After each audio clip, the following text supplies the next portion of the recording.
Hello, Wildly from Wildly Tarot here, and this is another short video on how to utilize the tarot when dealing with very common, very normal human emotional experiences.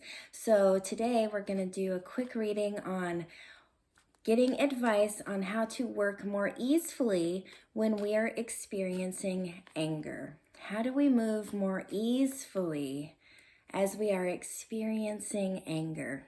So let's see what the cards have to say for us today. And remember that this reading is for anyone at any time. If you are feeling anger, if you're feeling angry at another person or at a situation, then this reading is for you to help you feel a little more easeful and comfortable with the experience. So how do we create more easefulness? Yes, excellent. There we go. So first card, we have the Magician. And the Magician tells us that we cannot be fully well-rounded human beings with full access to our creativity if we don't allow ourselves to feel anger. So I'm sensing with this card that a lot of people have real difficulty accessing their anger because we've been told over and over again that it's not polite, or perhaps it's not acceptable from your family of origin. Maybe you come from a family who trained you very early on to not allow your anger to come through because it would make other people uncomfortable. So the Magician here tells us that it is our right, and it's actually of a great service for us to allow and experience and share our anger when it comes forward in our lives, because anger is what happens when our boundaries are crossed. When our boundaries are crossed, we feel this energy called anger. We feel the heat, we feel the sharpness, we feel the desire to express and be seen. And the Magician says this is a very important piece of the maturing process. So don't belittle it, don't talk it down, don't try to take it out of your experience. Allow yourself to be angry. Then we have the Knight of Swords. And this says we need to be really clear when anger comes. We need to step outside of our comfort zone, and we need to take action.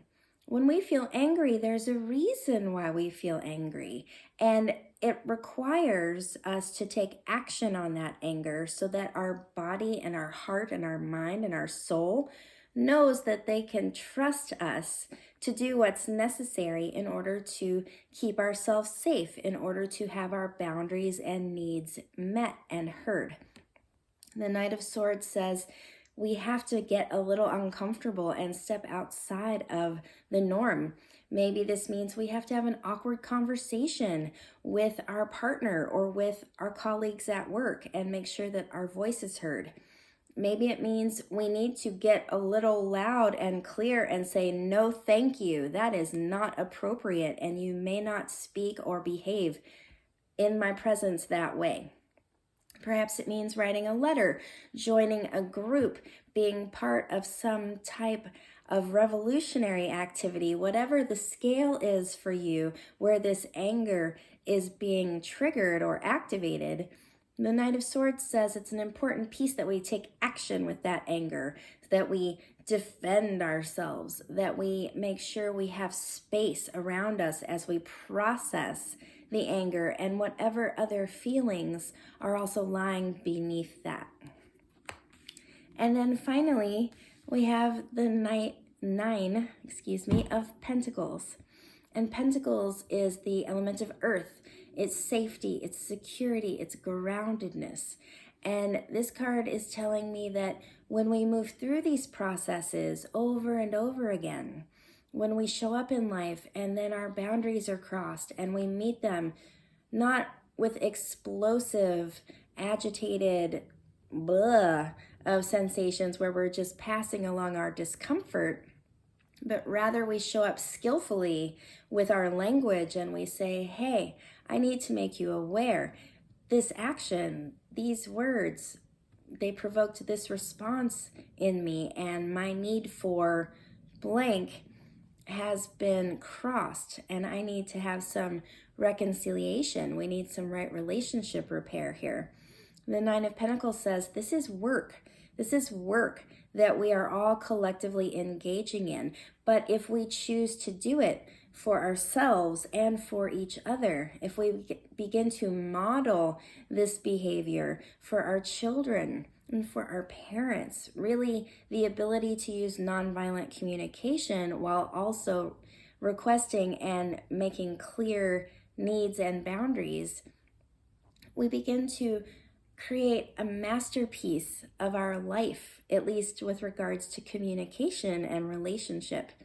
Our anger is actually one of the primary emotions in which we can develop deeper intimacy with the people that we are in relationship with, because it is the most honest way to show when something has been crossed. And I want to make a clear delineation here. This is healthy anger. This is the fire of anger when something truly has crossed a boundary. This is not the anger from someone who doesn't know how to access any other emotions, but rather someone who simply blows up anytime there's a pressure or a discomfort and projects that energy at someone outside of themselves. That's abusive anger. That's just projecting discomfort. I'm referring to the anger that happens within, that's hot, like, oh, something's happened here, and maybe you don't even have words for it yet. And that's okay. This is a process. It's a process of getting to know our emotions. It's a process of getting to know our emotional body and being able to put language to it. But these three cards here have really given some beautiful advice on how to invite anger in as the friend that it really is. Anger is really a friend to us that allows us to see ourselves more honestly and stand up for what we need in this life so that we feel well met. I hope that this message serves you well and that you have everything that you need. And stay tuned for more of these emotion-based tarot card readings. I hope that they support you.